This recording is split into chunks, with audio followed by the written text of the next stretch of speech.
के ठीक 3:07 हुए थे। सौरभ अचानक नींद से जाग गया। कमरे में पूरा सन्नाटा। पंखा चल रहा था, लेकिन अजीब सी आवाज आ रही थी।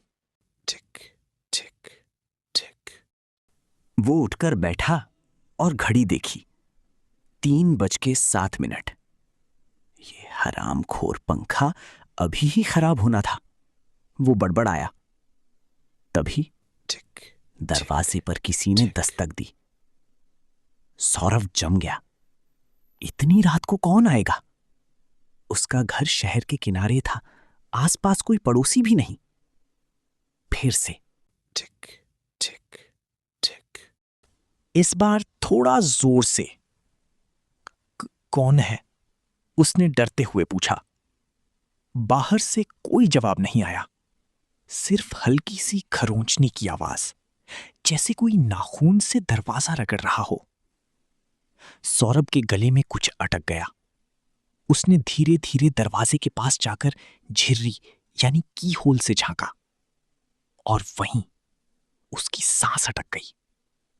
बाहर कोई खड़ा था, लेकिन उसका चेहरा सीधा दरवाजे की बहुत पास, इतना पास कि सिर्फ एक आंख दिख रही थी, पूरी सफेद, ना पुतली ना कुछ। सौरभ पीछे हट गया। ये क्या बकचोदी है? तभी बाहर से आवाज आई, बहुत धीरे, फुसफुसाते हुए, दरवाजा खोल सौरभ। उसका दिल जोर से धड़कने लगा। तुझे मेरा नाम कैसे पता? उसने कांपते हुए पूछा। कुछ सेकंड सन्नाटा रहा। फिर, मैं अंदर आना चाहता हूं। अब उसकी हालत खराब। फोन उठाया, नेटवर्क नहीं। अबे ये क्या टाइम है यार? वो घबराकर बोला। तभी उसे याद आया, उसकी मां हमेशा कहती थी, रात के 3 बजे अगर कोई दरवाजा खटखटाए तो कभी मत खोलना। वो वहीं बैठ गया, खुद को संभालने की कोशिश करता हुआ। लेकिन टिक टिक टिक। अब दस्तक तेज हो गई थी। दरवाजा हिलने लगा, जैसे कोई तोड़ने की कोशिश कर रहा हो। भाग जा यहां से, सौरभ चिल्लाया। अचानक सब शांत, एकदम सन्नाटा, इतना कि अपनी सांस भी सुनाई दे रही थी। सौरभ ने राहत की सांस ली। गया शायद। लेकिन तभी पीछे से आवाज आई, मैं तो अंदर आ चुका हूं। सौरभ का खून जम गया।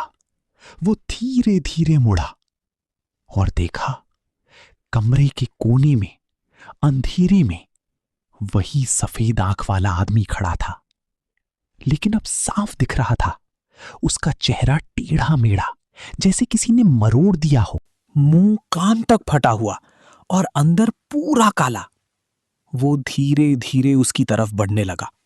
दरवाजा तो तुमने खोला ही नहीं, सौरभ हकलाया।